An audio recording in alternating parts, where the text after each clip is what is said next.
Hi friends, welcome to my channel.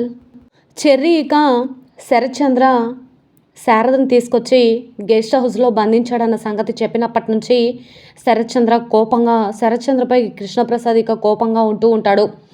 ఏది ఏమైనా కొడుకు చేశాడని పెళ్ళి ఆపాడని నిందలు వేయడమే కాకుండా ఏ తప్పు చేయని తల్లిని తీసుకొచ్చి బంధించడం ఎంతవరకు కరెక్ట్ అని చెప్పి ఈ విధంగా తన మనసులో అనుకుంటూ ఆవేశంగా ఫామ్ హౌస్కి వెళ్తాడు. అప్పుడే అక్కడికి వచ్చిన శరత్చంద్ర చంప పగలగొట్టి కింద పడేసి, నా భార్య జోలికి వస్తే ఊరుకునేది లేదు, అయినా మీకు ఏ అన్యాయం చేసింది, ఎందుకు ఇలా చేశారు అని అడుగుతూ ఉండగా అపూర్వ ఒక్కసారిగా షాక్ అయిపోయి కృష్ణప్రసాద్కు ఎదురు తిరిగి, ఏంటి ప్రసాద్, ఏం చేస్తున్నావు నువ్వు అని అడుగుతూ ఉండగా, ఎక్కువగా మాట్లాడొద్దు అని చెప్పి వేలెత్తి చూపించగానే అపూర్వ షాక్ అయిపోతుంది. కృష్ణప్రసాద్ కోపంగా చూస్తూ ఉంటాడు అపూర్వ వైపు. మరి నిజంగా హిందూ వంశీల పెళ్ళి దగ్గరుండి చేసిన గగన్కి ఇంత అవమానం జరిగినందుకు గాను మరి కృష్ణప్రసాద్ వచ్చి తన భార్యను దగ్గరుండి తీసుకురావడానికి వెళ్తాడా? అప్పటికే గగన్ అక్కడికి వచ్చి తన తల్లిని వెంట పెట్టుకొని తీసుకువెళ్తాడా? శారదని బంధించాడని తెలిసి శరత్చంద్రపై కృష్ణప్రసాద్ అసలు ఎలా రియాక్ట్ అవ్వబోతున్నాడు, ఏం జరుగుతుంది తెలుసుకోవాలి అంటే పూర్తి వీడియోలోకైతే వెళ్ళిపోదాం. ఇక హాస్పిటల్లో గగన్ అలాగే చెర్రీ ఇద్దరు కూడా వంశీని తీసుకొచ్చి ఇందుకి పెళ్లి చేయడం జరుగుతుంది కదా. వెంటనే బిందు ఇంటికి ఫోన్ చేస్తుంది. ఏంటమ్మా బిందు, చెప్పు అని అడుగుతూ ఉండగా వెంటనే మామయ్య, గగన్ అన్నయ్య అలాగే చెర్రీ ఇద్దరు కూడా వంశీని తన కుటుంబాన్ని తీసుకొచ్చి ఇందుకి హాస్పిటల్లోనే పెళ్లి చేశారు అనగానే ఒక్కసారిగా శరత్చంద్ర కుర్చీలో నుంచి పైకి లేస్తాడు. తన ఇచ్చిన మాటను నిలబెట్టుకున్న గగన్ వైపు ఎలా తల ఎత్తుకొని నించోవాలి అనే దాని గురించి ఆలోచిస్తూ ఉంటాడు. అపూర్వ అలాగే గోరింటకు పిన్ని వచ్చి, ఏమైంది బావా అని అడుగుతూ ఉంటే, ఆ గగన్ సామాన్యుడు కాదు అపూర్వ, నేను ఇంటికి వెళ్ళి వార్నింగ్ ఇచ్చి శారదను తీసుకొని వచ్చాను కదా.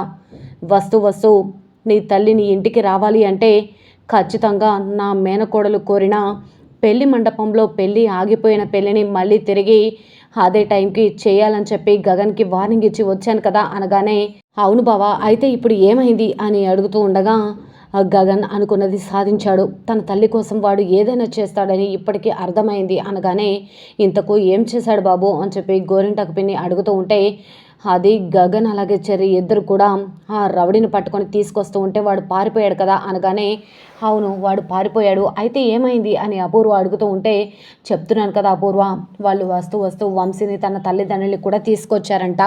హాస్పిటల్లోనే వంశీ అప్పటికప్పుడే ఇందుని పెళ్లి చేసుకుంటానడంతో గగన్ దగ్గరుండి నిన్న పెళ్ళి ఆగిపోయిన ముహూర్తం టైంకే ఈరోజు ఇందు మెడలో తాళి కట్టించాడు అనగానే అపూర్వ గోరింటకు పిన్ని షాక్ అయిపోతారు. ఏంటి బావా, అలా ఎలా చేస్తాడు అని అడుగుతూ ఉంటే, అదేంటి అపూర్వ, ఇందు పెళ్ళి జరగటమే కదా మనకు కావాల్సింది అనగానే, అయ్యో అది కాదు బావా, మనం అంత ముహూర్తం పెట్టి అంత గ్రాండ్గా పెళ్లి చేయాలనుకుంటేనే ఇలా జరిగింది కదా.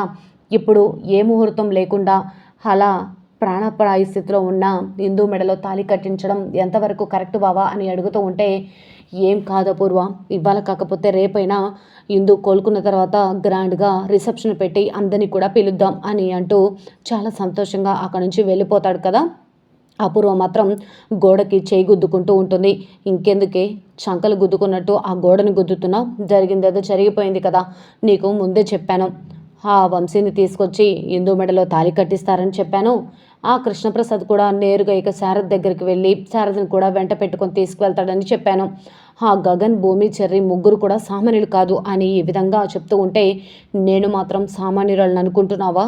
ఆ పెళ్లి జరిగిన వంశీతో ఇందు ఎలా సంతోషంగా ఉంటుందో అది కూడా చూస్తాను అని ఈ విధంగా అంటూ ఉంటే, అమ్మో ఇప్పుడే పెళ్లి జరిగింది, అంతలోనే కుట్ర చేస్తుంది, పాపం ఇందు వంశీ ఏమైపోతారో ఏమో అని అంటూ ఉంటుంది కదా. ఇకపోతే హాస్పిటల్లో పెళ్లి జరిగిన తర్వాత అందరూ కూడా చాలా సంతోషపడుతూ ఉంటారు. ఇందు చేయి పట్టుకొని వంశీ ఈ విధంగా అంటూ ఉంటాడు, ఇందు నన్ను క్షమించు, ఆ రోజు ఆ రౌడీ వెధవ వచ్చి అంతా కూడా ఏదేదో మాట్లాడేసరికి ఆ పెళ్లి కాస్త పెటకులయ్యింది. నీ మీద ఉన్న ప్రేమను చంపులుకోలేక మాత్రమే అక్కడి నుంచి వెళ్ళిపోయాను, కానీ నా మనసంతా నువ్వే ఉన్నావు. కానీ నువ్వు తప్పు చేసావని ఒకవైపు నమ్మలేకపోయినా వాడు చెప్పిన మాటలే గుర్తొస్తున్నాయి, నన్ను అడుగు ముందు వేయకుండా ఆపేశాయి.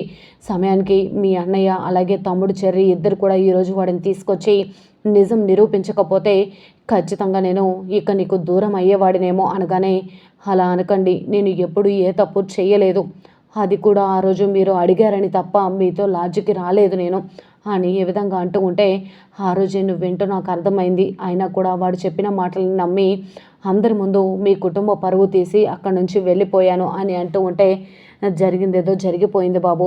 ఇప్పుడు మీ ఇద్దరు సంతోషంగా ఉండడమే మాకు కావాల్సింది అని చెప్పి మీరా అలాగే కృష్ణప్రసాద్ అంటూ ఉంటారు. వంశీ తల్లిదండ్రులు కూడా కృష్ణప్రసాద్కి చేతులెత్తి దండం పెడుతూ ఉంటారు. మీరు నిన్న మా కొడుకుకి మా కూతురికి పెళ్లి చేసుకోమని అడగడానికి వచ్చిన మిమ్మల్ని నానా రకాలుగా హింసించి పంపించేశాం. ఆఖరికి మీరు వచ్చి మా కొడుకు కాళ్ళు పట్టుకున్న ససేమిరా అన్నాం అనగానే ఒక్కసారిగా ఇందు షాక్ అయిపోతుంది. ఏంటి నాన్న వచ్చి వంశీ కాళ్ళు పట్టుకున్నారా అనగానే అదేం లేదులే ఇందు అని చెప్పేసి అంటూ ఉంటుంది మీరా. లేదమ్మా, నాన్న నా కోసం వాళ్ళ కాలు పట్టుకున్నాడా అని అంటూ ఉంటే, ఇప్పుడు వంశీ మన ఇంటికి అల్లుడుగా రావాలనే కదా మనం కోరుకుంది. ఆ దేవుడు మీ ఇద్దరికి రాసి పెట్టాడు కాబట్టి మీ ఇద్దరికి పెళ్లి జరిగిందమ్మా. ఇక మీరు సంతోషంగా ఉండడమే మాకు కావాల్సిందని అంటూ ఉండగా కృష్ణప్రసాద్కి మాత్రం చెర్రీ చెప్పిన మాటలే గుర్తొస్తూ ఉంటాయి. ఫామ్ హౌస్లో శారద పెద్దమ్మను బంధించాడు. గగన్ అన్నయ్య పెళ్లి చేసే వరకు పెద్దమ్మని విడిచిపెట్టనని చెప్పాడంట అని ఆ మాటలన్నీ కూడా గుర్తు చేసుకుంటూ ఉంటాడు కదా. కోపంగా అక్కడ నుంచి కార్ డ్రైవ్ చేసుకుంటూ ఫామ్ హౌస్కి వెళ్తాడు. ఫామ్ హౌస్కి వెళ్ళగానే అక్కడ రౌడీలు ఎందుకు వచ్చేస్తారు మీరు, శరచంద్ర సార్కి తెలిస్తే బాగోదు, ఇక్కడి నుంచి వెళ్ళండి అనగానే ఎవరు మీరు, ఇదంతా ఏంటి, అసలు ముందు ఆయన పిలవండి అనగానే వెంటనే రౌడీలు ఫోన్ చేసి శరచంద్రని పిలిపిస్తారు. లోపల ఏడుస్తూ కూర్చున్న శారద దగ్గరికి వెళ్ళగానే శారద పరిగెత్తుకుంటూ వచ్చి కృష్ణప్రసాద్ని పట్టుకొని ఏడుస్తూ ఉంటుంది. వెంటనే కృష్ణప్రసాద్ ఏడవకు శారద, నువ్వు ఏడ్చినంత మాత్రాన ఈరోజు ఇది కాదు, ఆ రోజు ఆయన వెంటపడి ఎందుకు వచ్చావు, నాతో ఒక్క మాట కూడా చెప్పకుండా అని అంటూ ఉండగా ఏం చేయమంటారు, గగనే పెళ్ళి ఆపాడని వాళ్ళు అంటున్నారు. గగన్ పెళ్లి చేయకపోతే కుటుంబ పరువుతో పాటు మిమ్మల్ని కూడా ఏదో ఒక రకంగా హింసిస్తారని భయం వేసింది. అందుకే నా కొడుకుకి చెప్పాను, హిందూ వంశీల పెళ్లి చేసిన మరుక్షణం మాత్రమే నేను ఇంట్లో అడుగు పెడతానని. అందుకే ఆయనతో పాటు వచ్చేసానండి అనగానే నీ కొడుకు సామాన్యుడు కాదు కదా, తన తల్లి కోసం ఏదైనా చేస్తాడు కదా. అందుకే ఆ రౌడీని పట్టుకొని తీసుకొచ్చి వంశీకి తన తల్లిదండ్రుల ముందు నిజం నిరూపించి హాస్పిటల్కి వచ్చి హిందూ మెడలో తాళి కట్టాడు అనగానే చాలా సంతోషపడుతూ ఏంటండి మీరు చెప్పింది నిజమా అనగానే అవును శారదా నేను చెప్పింది నిజం అని అంటూ ఉండగా అప్పుడే శరచంద్ర వస్తాడు. కృష్ణప్రసాద్ వైపు కోపంగా చూస్తూ ఉంటే కృష్ణప్రసాద్ వచ్చి శరచంద్రను చెంప పగలగొట్టి కింద పడేసి నా భార్యని తీసుకొచ్చి గెస్ట్ హౌస్లో బంధిస్తావా, నా భార్య ఏ తప్పు చేసింది, చెయ్యని నేరని నా కొడుకు మీద వేశారు. ఈరోజు నా కొడుకే లేకపోతే నా కూతురు ఎందుకు పెళ్ళి వంశీ పెళ్ళి జరిగేదా అని అంటూ ఉండగా సైలెంట్గా ఉండిపోతాడు. కోపంగా చూస్తూ ఉంటుంది అపూర్వ కూడా. అపూర్వ శరచంద్రతో పాటే అక్కడికి వస్తుంది. కృష్ణప్రసాద్ శరచంద్రను కొట్టడంతో అలానే చూస్తూ ఉంటే ఏంటి కృష్ణప్రసాద్ ఏం చేస్తున్నావు అనగానే మధ్యలో మీరు మాట్లాడకండి అని వేలు చూపించి శారదను తీసుకుని అక్కడి నుంచి వెళ్ళిపోతాడు.